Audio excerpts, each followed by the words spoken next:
Jansangram news, बातमीची सत्यता हीच आमची ओळख। जलसंपदा पतसंस्थेत भेटवस्तूचे नावे, रक्कम वजा, पिंट्यानं मलाई खात मिळवलाय नफा। भेटवस्तूवर खर्च न करता गिळला कोट्यवधींचा निधी। सहकार खात्याच्या नियमांना दिली बगल। लेखापरीक्षण ठेवले केवळ कागदावर। संस्थेच्या घोळा संचालक मंडळासह वरिष्ठ अधिकाऱ्यांचा समावेश असल्याचा दाट संशय। गेल्या काही दिवसात सहकार खात्यातील प्रकार बघता सहकार क्षेत्रातील अधिकाऱ्यांवर विश्वास ठेवावा की नाही हा मोठा प्रश्न नागरिकांसमोर येऊन ठेपलाय। सर्वसामान्य नागरिक, शासकीय व खासगी कर्मचारी जवळपास निदान एक तरी खाते प्रचंड विश्वासानं सहकार पतसंस्थेत ठेवत असतो।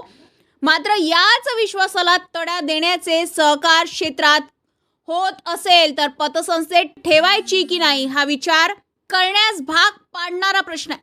वर्धेतील जलसंपदा कर्मचारी सहकारी पतसंस्थेवर नागोबाने आपला अनधिकृत ठिया मारून कोट्यवधीचा घोटाळा करत शासनाला तसेच कर्मचाऱ्याला गंडवल्या। याच प्रकारात सहकार क्षेत्रात कायदा, नियम आणि पोट नियमात तरतूद नसताना पतसंस्थेचा पिंट्या उर्फ नागोबाने कोट्यवधीचा निधी भेटवस्तूवर खर्च केला असून लेखापरीक्षणात उघड झाल्याने त्याची तपासणी होणे गरजेचे असल्याने छाननी अहवालात स्पष्ट नमूद आहे। सुरुवातीला भेटवस्तूच्या नावावर वाहतुकीचे खोटे बिल सादर करीत हेरफेर करून कर्मचाऱ्यांना भेटवस्तू देत मलिदा खाल्लाय। मात्र सन 2022-23, 23-24, 24-25 या 3 वर्षात सभासदांना कुठलीही भेटवस्तू न देताच तब्बल 1,28,00,000 खर्च केल्याचे संस्थेच्या जमा खर्च पत्रकात नोंदविलेले आहे।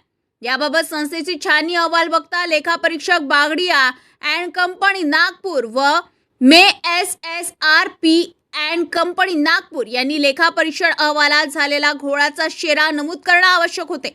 मात्र ते न करता घोळ दाबण्याचा प्रकार लेखापरीक्षणातही झाल्याचं छाननी अहवालात दिसून येत आहे। त्यामुळे जलसंपदांच्या नागोबाने डल्ला मारलेला पैसा लेखापरीक्षण करणाऱ्या संस्था, छाननी अहवालातील तपासणी न करणारे अधिकारी यांच्या घशात ओतला का? हा संपूर्ण प्रकार घडत असताना संचालक मंडळ केवळ पार्ट्या करीत होते का? नागोबाचा हा खेळ सुरू असताना संचालक मंडळाने ही माया गोळा केलेली का?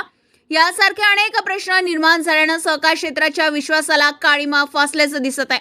संपूर्ण प्रकरण बघता सहकार राज्यमंत्री पंकज भोयर जिल्ह्याचे पालकमंत्री म्हणून नागोबाने केलेल्या घाणेची सफाई करत ठेवीदारांच्या पाठीशी राहून भ्रष्ट अधिकारी व समाविष्ट संचालक मंडळासह खोटा लेखापरीक्षण करणाऱ्या संस्थांवर कारवाई करत आपले पालकत्व पार पाडणार का हे बघणे लक्षणीय ठरणार आहे।